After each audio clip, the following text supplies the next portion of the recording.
Nicki Minaj and Cardi B are still beefing 8 years later. I need y'all to understand. I was in high school. I was like a sophomore in high school when these two started beefing. I'm now a full year out of college, and these niggas is still beefing. We've got no diss tracks, no diss records, nothing. It's been a fight that happened in 2018 at the Met Gala, then peace on earth for like 4 to 5 years, even though they was kind of subbing each other inconspicuously on Twitter with a lot of bullshit, but nothing really jumped out. And then now in 2025, Cardi B wants to diss her not only on Dead, her intro of her album, and she dissed her on the News. And then all of a sudden, coincidentally, Nicki Minaj wants to announce an album that's coming out in March. Like, if y'all are expecting a diss track battle to come between these two anytime soon, don't. Because it will most likely never happen. And in fact, if Nicki Minaj were to drop a diss on Cardi B, I'm not even a Nicki fan, I'm not a bard, but let me tell you something, Card. No amount of writers is going to be able to save you because you're using all your ammunition right now on Twitter. That's the thing. So what bars are you going to use to out-bar? You can't.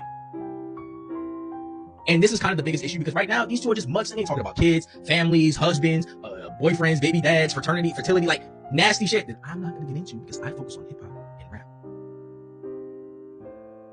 And speaking of hip-hop and rap, let's talk about one of the tweets that actually stood out to me, which was where Cardi B said, you need to stop comparing yourself to me, compare yourself to Drake, Rihanna, and all these other people that came out in your class. And my whole thing is, ding dong, hello, you were the one comparing yourself to her from the fucking beginning. What are we talking about? Like, again, I'm not a Nicki Minaj fan, but I can look up this objectively and look back at 2017 and be like, well, you were coming after her.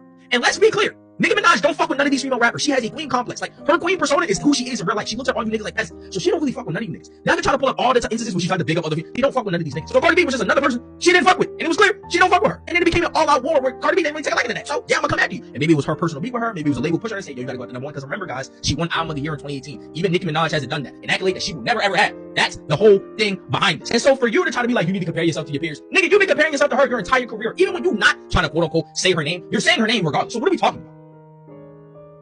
And that's the whole issue. And now we have other side characters trying to hop in. JT's talking to herself. You know what I'm saying? She's beefing with, I guess, Hennessy now. I don't know. Ice Spice and Lotto got mixed into this. Look, bro, all I'm gonna say is that the heavyweight fight between these two, we're never gonna get it. Like, it might take some Saudi Arabia money or some shit for these niggas to get it. Because it's never going to happen. And all we're gonna get is this Twitter war. We're gonna get a bunch of subs.